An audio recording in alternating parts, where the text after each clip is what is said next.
Hello दोस्तों, good evening. मैं निर्भय सर एक बार फिर से आप लोग सभी को हम अपने यूट्यूब चैनल यूट्यूब फाइबर पे स्वागत करते हैं। दोस्तों तो जैसा कि आप लोग जानते हो कि क्लास 9th का 12 अप्रैल को साइंस का पेपर है, तो साइंस का क्वेश्चन एक भी ना छूटे इसके लिए मैं ये सेशन लेके आया हूं। और इस सेशन में मैं जो भी बताऊंगा सारा का सारा आपके एग्जाम पेपर में आएगा, नो लेट और नो बेट के साथ। चलिए इस सेशन को क्या करते हैं, स्टार्ट। तो देखिए क्वेश्चन नंबर 30 तक हम लोग पहले क्लास में कर चुके थे, अभी हम लोग क्वेश्चन नंबर 31 से करेंगे दूसरे क्लास में। तो लिखा हुआ है कि किसी पदार्थ द्वारा अधिकृत स्थान कहलाता है, क्या कहलाता है? द्रव्यमान, अंतरानुक स्थान, या घनत्व, या आयतन। तो कोई पदार्थ, the space occupied by a substance is called, क्या कहलाता है? मास कहलाता है, इंटरमोलिक्यूलर स्पेस कहलाता है, या डेंसिटी कहलाता है, या वॉल्यूम कहलाता है। तो कोई पदार्थ जो स्पेस घेरता है उसे हम लोग क्या बोलते हैं? आयतन, यानी कि वॉल्यूम बोलते हैं। इसलिए इसका राइट आंसर क्या हो जाएगा? Option number D. चलिए क्वेश्चन नंबर 32 पे आते हैं। ये रहा क्वेश्चन नंबर 32। देखिए क्या आंसर होगा। बर्फ का घनत्व जल के घनत्व से क्या होता है? लिखा है कि the density of ice is, क्या होता है जी? अधिक होता है, दोनों एक समान होता है, कम होता है, या इनमें से कोई नहीं? More than the density of water, same as the density of water, less than the density of water, या नन ऑफ दिस। तो याद रखिएगा, बर्फ का घनत्व जल के घनत्व से कम होता है। क्या होता है प्यारे मित्र? कम होता है। क्या होता है? कैसे? ऐसे। कहा? यहाँ। तो तुम लोग देखे हो पहली बार। ये रहा क्वेश्चन नंबर 33। कितना नंबर? निम्नलिखित में किसमें द्रव का वाष्पन तेजी से हो सकता है? Which of the flowing can cause faster liquid evaporation? सबसे ज्यादा किस में होगा? ऑप्शन है टेस्ट ट्यूब में, कॉनिकल फ्लास्क में, डिस्क में, या बोतल में। यानी कि प्रखनली में, कोनीय फ्लास्क में, थाली में, या बोतल में। तो याद रखिएगा किस में होता है प्यारे मित्र? थाली में। यानी option number C will be the right answer of this question. Option number C will be the right answer of this question. तो दोस्तों जरा सा प्यास बहुत तेज से लगा है, जरा सा पानी पी ले, अगर तुम लोग का मेहरबानी हो तो बताओ। ठीक है पी लेता हूं।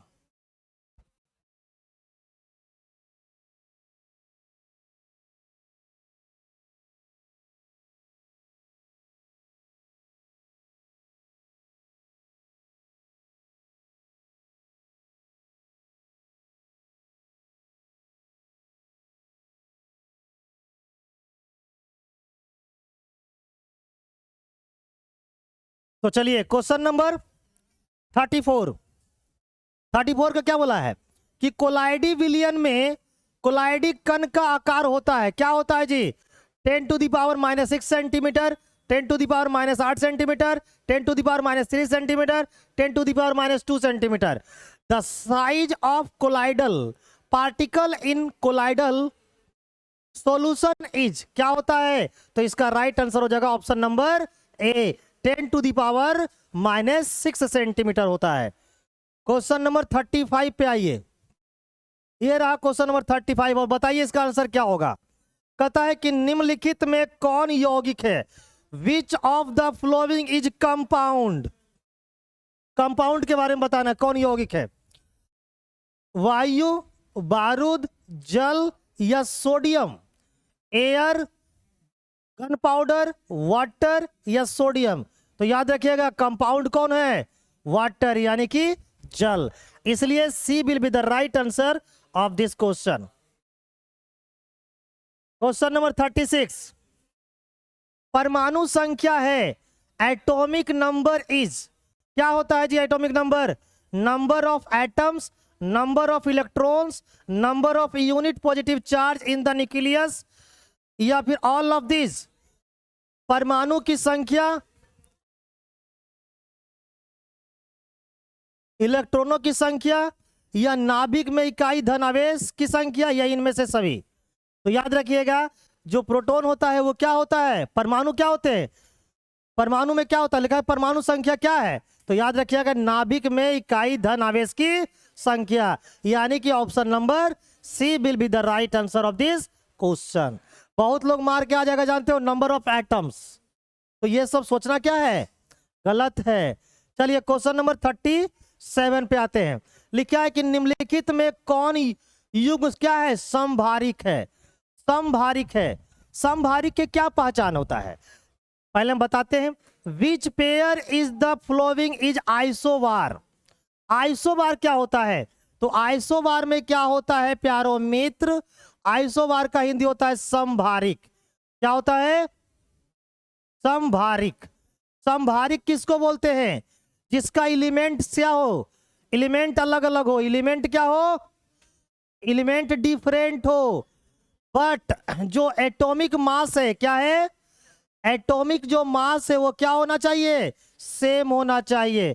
तो देखो तो एलिमेंट ई भी अलग है, ई भी अलग है, एलिमेंट ई भी अलग है, ई भी अलग है, ई भी अलग है, ई भी अलग है, सब अलग है। देखो तो सबका जो एटॉमिक मास नंबर वो क्या है, मास नंबर सबका क्या है, सेम। तो ये तीनों का तीनों क्या है, समभारिक है, यानी all of these will be the right answer of this question. समभारिक में क्या होता है कि सारे एलिमेंट एक तरह के होते हैं, सारे एलिमेंट डिफरेंट तरह के होते हैं। सारे एलिमेंट कैसे होते हैं, डिफरेंट। देखो ये क्या है, पोटेशियम, ये क्या है, आर्गन, ये क्या है, नाइट्रोजन, ये क्या है, कार्बन, ये क्या है, पोटेशियम, ये क्या है, कैल्शियम। सबका पेयर अलग अलग है कि नहीं, अरे सब पेयर में अलग अलग है, लेकिन देखो तो मास नंबर सबका क्या है, सेम है। तो जिसमें ऐसा होगा उसे क्या बोलेंगे, समभारिक, यानी कि आइसोबार। चलिए आगे क्वेश्चन नंबर 38। परमाणु का मौलिक कण है, कौन है भाई मौलिक कण, the fundamental particle of an atom is. परमाणु का मौलिक कण क्या होते हैं बताइए तो, लिखा हुआ electron, proton, neutron, all of this, electron, proton, neutron या इनमें से सभी। तो भाई ये तीनों का तीनों होते हैं, यानी राइट आंसर क्या होगा, option number D will be the right answer of this question. Question number 39। Aluminium oxide का सही सूत्र है, the correct formula of aluminium oxide is, क्या होगा, AiO, AiO2, Al2, Al2O3, Al2O4।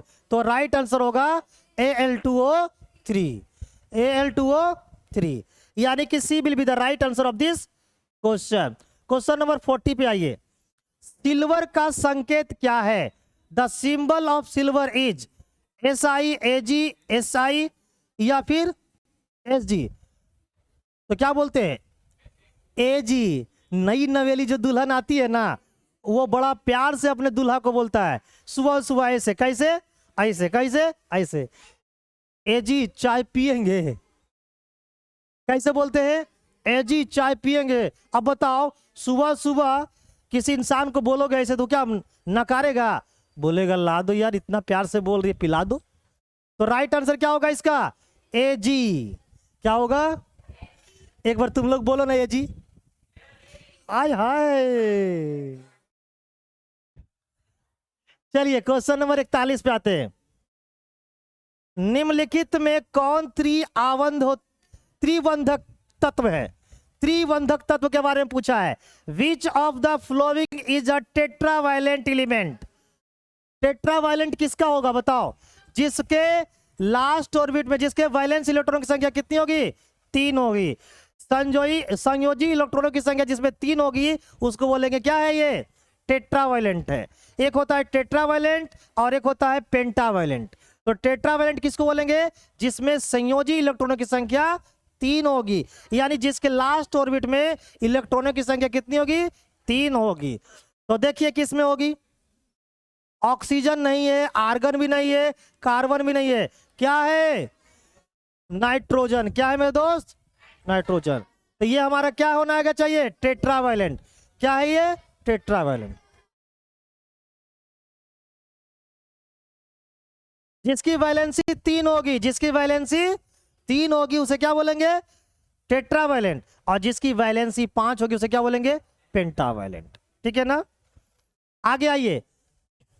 Electron का द्रव्यमान होता है, the mass of an electron is कितना, बोलो कितना होता है इन चारों में से? तो राइट आंसर होगा option number A, 9.11 into 10⁻³ kg। ठीक है, यानी option number A will be the right answer. ये सब पूछा जा सकता है आपके एग्जाम में, एक भी क्वेश्चन यहां से बाहर नहीं आएगा। ये मेरी क्या है, वादा, क्योंकि मैं पढ़ाता हूं पहले से ज्यादा। ये रहा क्वेश्चन नंबर 43। वायु में लेड प्रदूषण के लिए कौन जिम्मेदार है? सीसा रहित पेट्रोल, या सीएनजी, या डीजल, या सीसा युक्त petrol? Lead free petrol, CNG, diesel, या leaded petrol?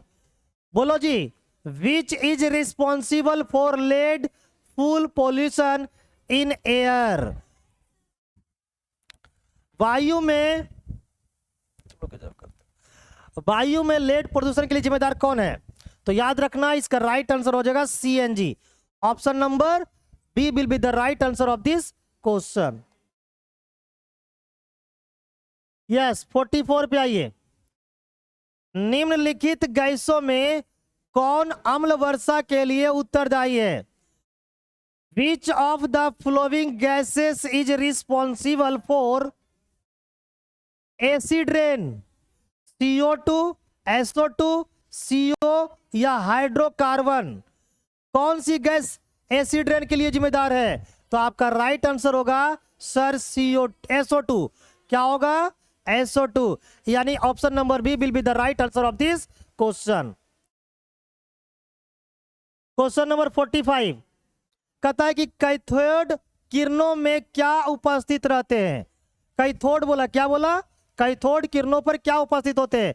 What is present in cathode rays? Option है इलेक्ट्रॉन होते हैं, 2 में प्रोटॉन होते हैं, बी में न्यूट्रॉन होते हैं, या एटम होते हैं यानी कि परमाणु होती है। तो याद रखना कि जो कैथोड में उपस्थित किरणें होती है वो कैसा होती है?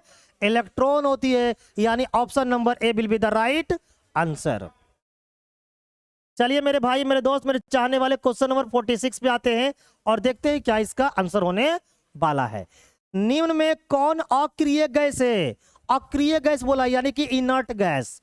Which of the following is an inert gas? Inert gas कौन है इसमें से? नाइट्रोजन के बारे में बोला है, जेनॉन के बारे में बोला है, क्लोरीन के बारे में बोला है, या ऑक्सीजन के बारे में बोला है?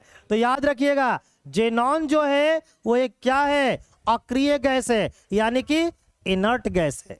तो यानी कि B will be the right answer of this question. Question number 47 पे आइए। कहता है कि निम्नलिखित में कौन तत्व नहीं है? Which of the following is not an element? Element कौन नहीं है? पहला ऑक्सीजन, ब्रोमीन, जिंक और वाटर। क्या नहीं है मेरे दोस्त? तो option number C will be the right answer, क्योंकि सी जो वाटर है वो एक तत्व नहीं है बल्कि एक कंपाउंड है। ठीक है प्यारे मित्र, मेरे भाई, मेरे चाहने वाले, मेरे बच्चे लोग, आइए यहां पे। निम्नलिखित में कौन कमरे के ताप पर द्रव अवस्था में रहता है? Which of the flowing remains in liquid state at room temperature? कौन रहता है जी? फॉस्फोरस, सिलिकॉन, क्लोरीन या ब्रोमीन? फॉस्फोरस, सिलिकॉन, क्लोरीन या ब्रोमीन? तो भाई option number D will be the right answer of this question. कमरे के ताप पर द्रव अवस्था में पाए जाने वाले जो तत्व होते हैं वो कौन होते हैं? ब्रोमीन होते हैं। चलिए क्वेश्चन नंबर 49 कहता है निम्नलिखित में कौन भौतिक परिवर्तन है? ऐसा परिवर्तन है, भौतिक परिवर्तन है। Which of the following is a physical change? Rusting of iron, formation of curd from milk, digestion of food या फ्रीजिंग ऑफ वाटर? लोहे में जंग लगना, दूध से दही का बनना, भोजन का पचना या जल का जमना? कौन सा भौतिक परिवर्तन है? तो ऑप्शन नंबर होगा D number. Option number D will be the right answer. बाकी सब का सम जो है वो रासायनिक परिवर्तन है। कौन सा है? रासायनिक परिवर्तन, ठीक है ना।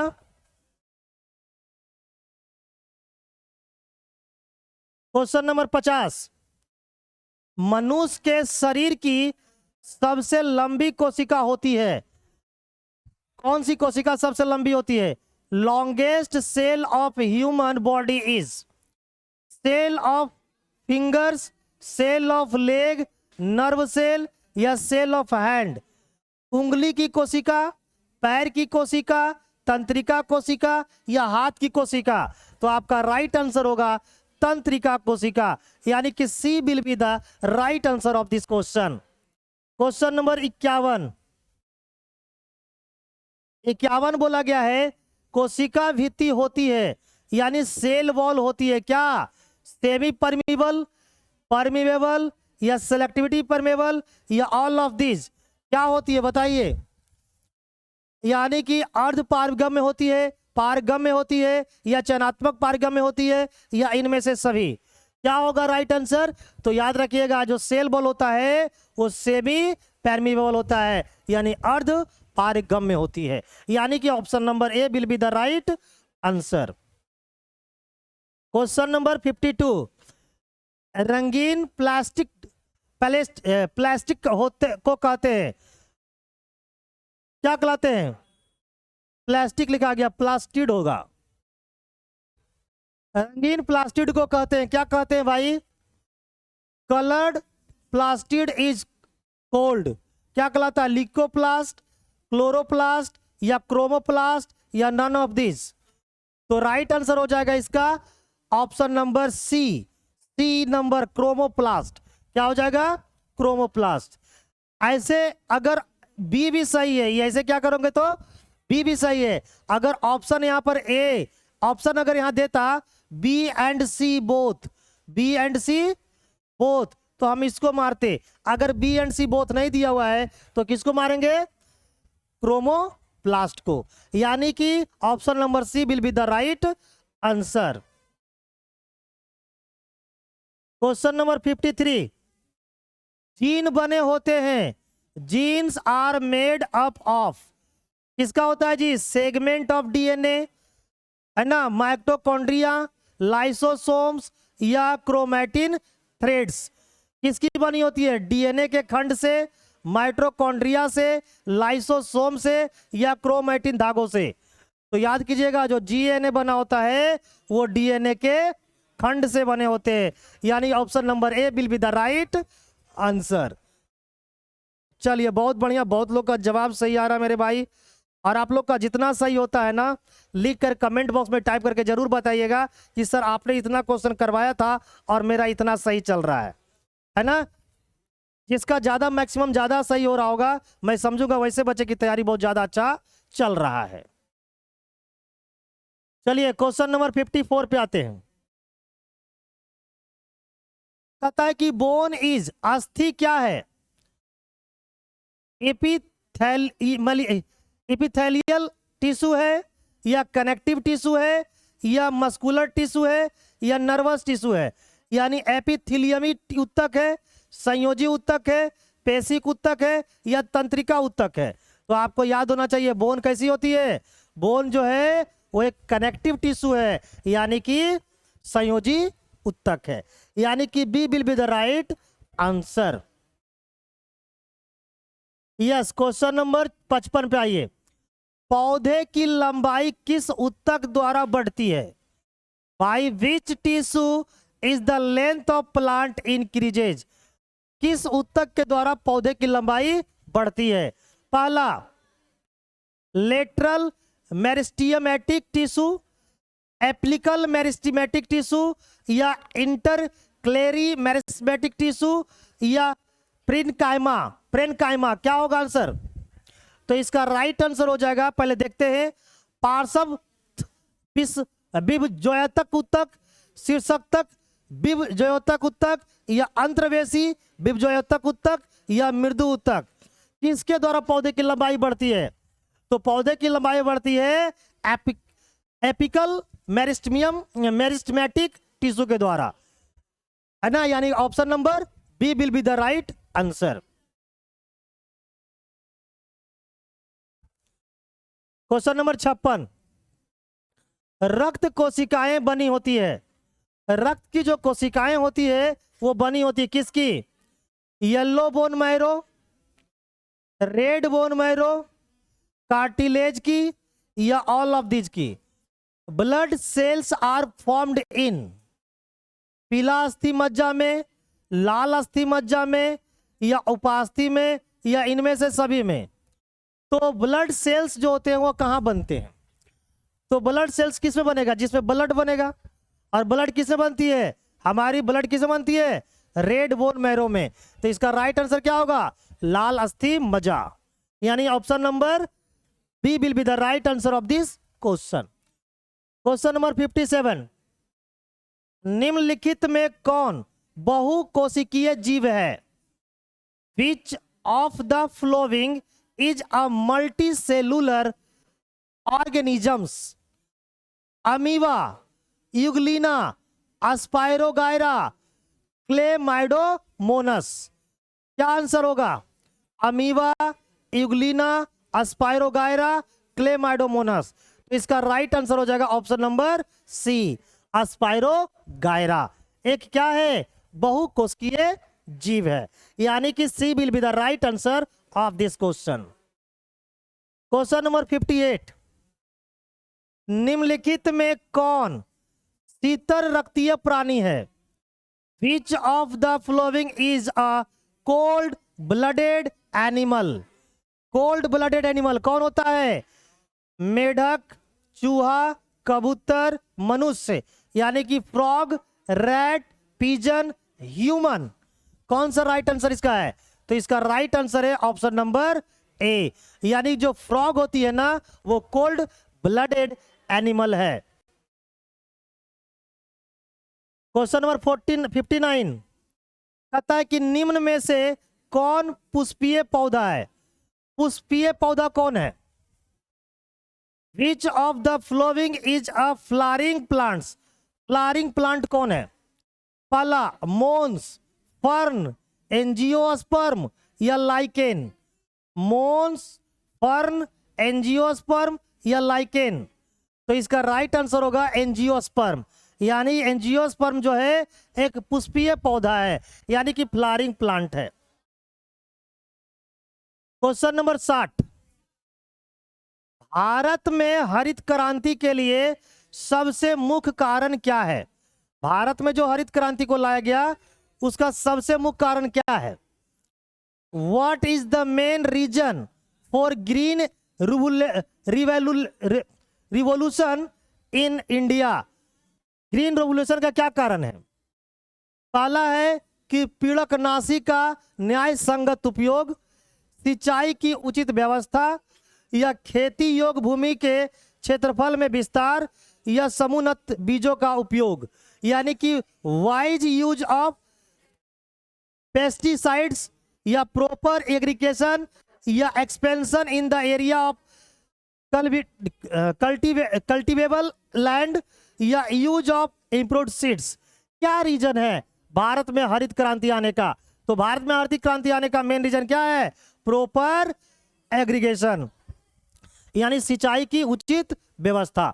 तो मेरे भाई मेरे दोस्त, आपको पहली क्लास में 30 क्वेश्चन करवा दिया, दूसरी क्लास में 30 क्वेश्चन करवा दिया, आगे भी करवा दूंगा, ठीक है? तो आज की जो सेशन है वो यहीं पर क्या करूंगा? समाप्त करूंगा। मेरे दोस्त, मेरे भाई, मेरे चाहने वाले मेरे बच्चे लोग, जिनको ये क्लास बहुत अच्छा लगा हो, जिनको सारी चीजें समझ में आया हो, वो वीडियो के नीचे जरूर कमेंट करके बताएंगे। अगर आपको वीडियो अच्छा लगा होगा मेरे भाई तो लाइक, सब्सक्राइब और अपने दोस्तों को जरूर से जरूर शेयर करना। Thank you. बहुत जल्द ही इसकी तीसरी क्लास लेकर आपके पास अवेलेबल होंगे। Thank you, bye bye, take care मेरे दोस्त, मेरे भाई, मेरे चाहने वाले, lots of thank you, bye bye.